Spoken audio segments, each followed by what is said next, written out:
You know, there's a certain assumption that everybody who is opposed to the cathedral must be an atheist.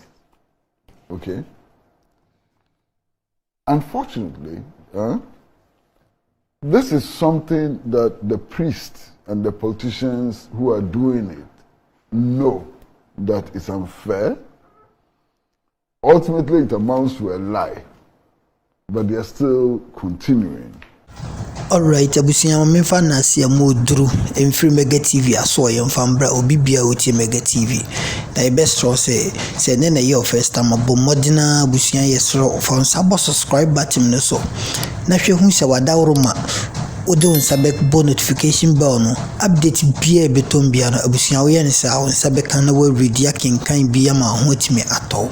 Yes, abusia cathedral update bi aba ho na update na aba ho no eye ne nsia kindo forata ordinary expenses what you say ka o mo bonus so far ye fact National Cathedral no ho ena the board of trustees eye apostle onyina yes Pentecost chairman former chairman no da no so omodi by na different and na cause a lot of stay what you say enti eye Kwesi Pratt waka assembly di afa ho ene Okudzeto Ablakwa yenko na yenkoti na answer na be kon misro se ne na your first time wadawroma misro abusia me power chow phone sabo subscribe button no so na phone second notification bell no uwia update bia de betum bia no onsa beka na watimi every bia kenkan ama ho to yentie nsema eye Kwesi Pratt Junior or the two guy Good Morning Ghana show so.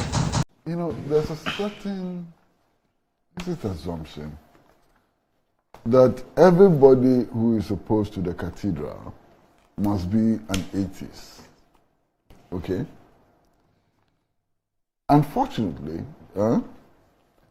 this is something that the priests and the politicians who are doing it know that it's unfair. Ultimately, it amounts to a lie, but they are still continuing. Now, if those who are intent on building a cathedral for God are lying, are engaged in mudslinging and so on, I don't want to get anywhere near that cathedral. Because the Spirit of God will not dwell in a cathedral built by liars and mudslingers. I hope you understand what I'm saying very clearly. I have known Honorable Samuel Okudzeto Ablakwa since he was a student on the University of Ghana campus. I've known him that long. I've actually worked with him on the Committee for Joint Action and other initiatives. And one of my problems with him, and I've had this problem with him over a long period of time, is his you know, sometimes he's not substantially different from the president. Because he actually believes that we need divine intervention to do everything. He was an SU president. Exactly. Up to today, Honorable Samuel Okudzeto Ablakwa is a devout Christian, and I mean devout Christian. Randy, his spiritual mentor and guide is Reverend Isrud Anaba. He's a regular church goer and so on. So this attempt to create the impression that anybody who raises an issue about the building or construction of the National Cathedral is an agent of Satan himself, I think is most unfair. Most unfair. It doesn't make sense. You understand? And I think that we should watch it. Now, what has Honorable Samuel Okudzeto Ablakwa done? He has said that there's a gentleman in the United States of America who has been offered a consultancy of $28 million to raise funds for the national... Cities. Is it cities? Cities, 28 million cities. 28 million cities. The 700... the cities. The cities? Yes. Okay, so let's take the dollar out. 28 million cities to raise funds for the National Cathedral. Now, how much has he raised? 700 something. The fundraiser in America. Yeah. A little under 800,000 cities. Cities. That's how much he has raised. Now, what is the reaction of these bishops and priests and so on on the working on the National Cathedral. First and foremost, they do not disagree that 28 million contract has been awarded. They admit it. Okay.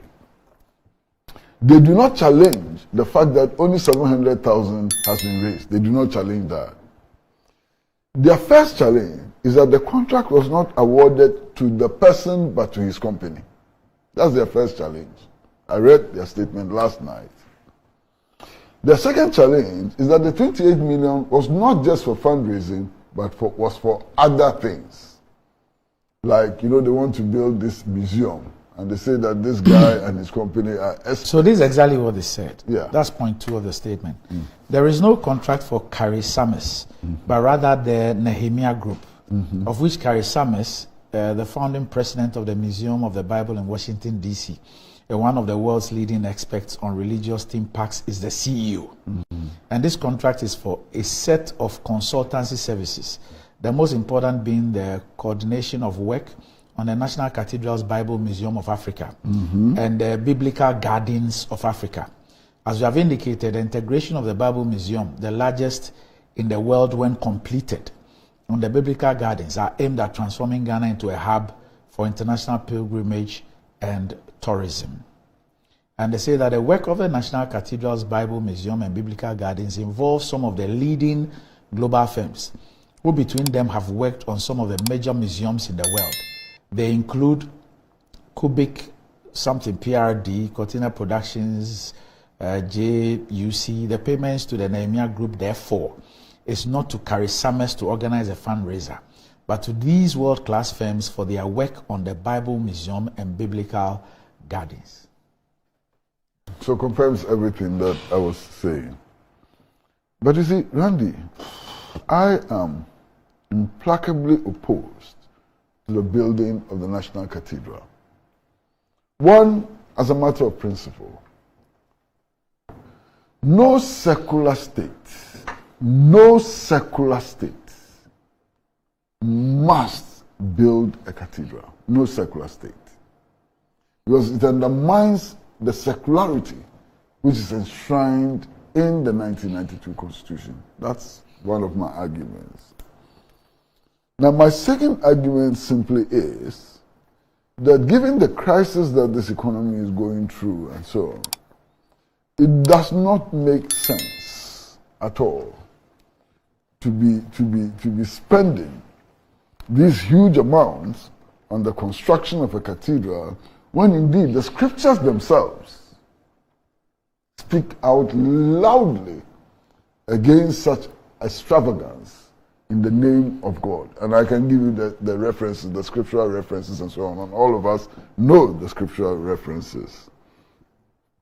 Now, the other reason why I'm implacably opposed to the construction of this National Cathedral is just the very, very simple things that don't make sense, my brother.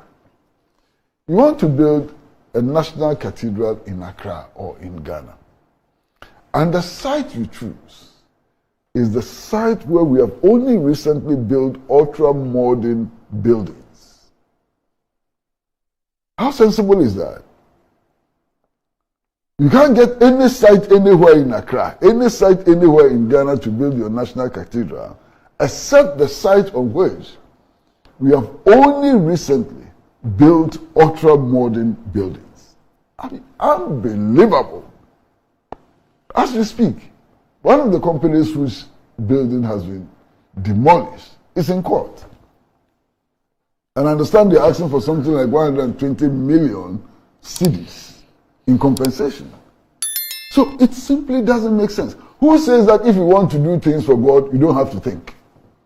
My brother, Collins, is there anything in the Bible which says that if you are doing things in the name of God or for God, you have to stop thinking?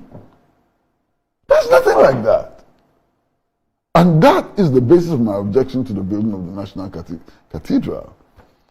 Now, these priests, bishops, and archbishops who like insulting everybody, they don't want to be insulted. But anytime they mount the pulpit, they pour scorn on people, they insult people, they curse them, and so on. I think they should watch it. They should watch it. It is in their own interest to stop what they are doing, because the people in their churches also think. They are thinkers in their churches. Now, when you go into any church and every church, you are likely to find some members of the Convention People's Party. You are likely to find some members of the New Patriotic Party. And you are likely to find some members of the National Democratic Congress. And you are likely to find others who may not belong to political parties, but who are capable of logical reasoning. Okay. So when the priests mount the pulpit and speak the way these priests speak, the real danger for them is that they will end up dividing their churches, and that their churches will suffer from the divisions that they create. I have nothing more to say.